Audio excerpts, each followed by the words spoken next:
America में पढ़ाई कर रहे लाखों स्टूडेंट्स के लिए एक बड़ी खबर है। ट्रंप प्रशासन ने सोच रखा है कि 1.6 ट्रिलियन डॉलर के फेडरल स्टूडेंट लोन को प्राइवेट कंपनियों को बेच दिया जाए। इस वीडियो में हम जानेंगे कदम इंडियन स्टूडेंट्स और बाकी स्टूडेंट्स के लिए क्यों चिंता का विषय है।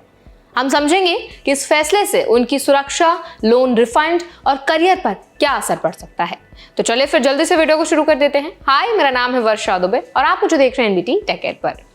सबसे पहले जानना बहुत इंपॉर्टेंट है कि अमेरिका में करीब 45 मिलियन लोग स्टूडेंट्स जो हैं वो लोन चुकाने के लिए जिम्मेदार हैं।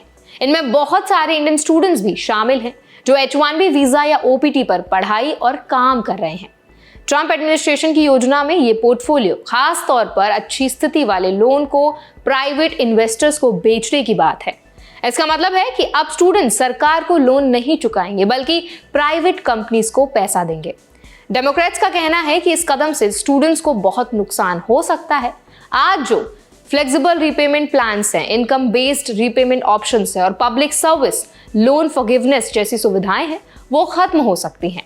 इससे लोन चुकाना और मुश्किल हो जाएगा। अब ये पोर्टफोलियो प्राइवेट कंपनीज के पास चला गया तो कंपनीज सिर्फ अपने मुनाफे पर ही ध्यान देंगी। स्टूडेंट्स की जरूरतों की कोई भी चिंता नहीं होगी। इसका मतलब है कि लोन चुकाना महंगा और मुश्किल हो जाएगा। इस योजना के और भी असर हैं। अगर प्राइवेट कंपनीज लोन खरीदती हैं तो सरकार को भी ज्यादा फायदा नहीं मिलेगा। कभी कभी डिफॉल्ट रेट बढ़ सकता है, यानी लोग लोन नहीं चुका पाएंगे। इससे प्राइवेट कंपनीज को नुकसान हो सकता है और सरकार को भी अनुमान से कम पैसा मिलेगा। ट्रंप एडमिनिस्ट्रेशन का मकसद यह है कि फेडरल सरकार का एजुकेशन फंडिंग में हिस्सा कम हो और जिम्मेदारी प्राइवेट कंपनीज को दे दी जाए। इससे पहले भी सरकार ने डिफॉल्ट लोन कलेक्शन शुरू किया और कुछ स्टूडेंट्स के लिए फेडरल लोन लिमिट कर दिया। इंडियन स्टूडेंट्स और बाकी इंटरनेशनल स्टूडेंट्स के लिए कदम चिंता का विषय है। भारत से आए स्टूडेंट्स H-1B या OPT पर हैं और उनका करियर और फ्यूचर इस लोन सिस्टम पर डिपेंडेंट है। अगर लोन प्राइवेट कंपनीज के पास चला गया तो उन्हें नई शर्तें और ज्यादा ब्याज देना पड़ सकता है। इससे पढ़ाई और काम दोनों मुश्किल हो सकते हैं।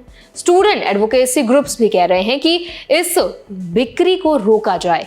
उनका कहना है कि प्राइवेट कंपनीज के पास लोन जाने से स्टूडेंट्स की कानूनी सुरक्षा भी खत्म हो सकती है।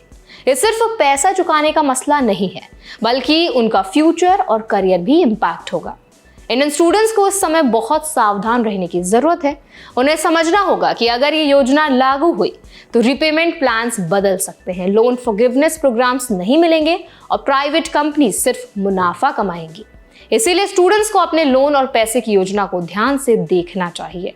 इस योजना का असर सिर्फ पढ़ाई कर रहे स्टूडेंट्स पर नहीं बल्कि H-1B वीजा पर काम करने वाले स्टूडेंट्स पर भी पड़ेगा।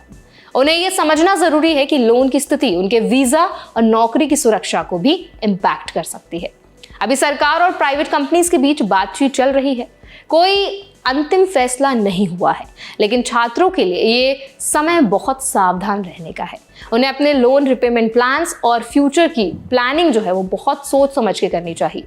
इस वीडियो से आप समझ पाएंगे कि क्यों डेमोक्रेट्स इस कदम के खिलाफ हैं, ये स्टूडेंट्स के लिए कैसे खतरा बन सकता है और इंडियन स्टूडेंट्स के लिए इसके क्या नतीजे हो सकते हैं। सबसे जरूरी है कि स्टूडेंट और उनके परिवार अपनी वित्तीय जानकारी रखें और हमेशा अपडेटेड रहें। अमेरिका में पढ़ाई कर रहे इंडियन स्टूडेंट्स के लिए सबसे बड़ी ताकत है जानकारी और सतर्कता।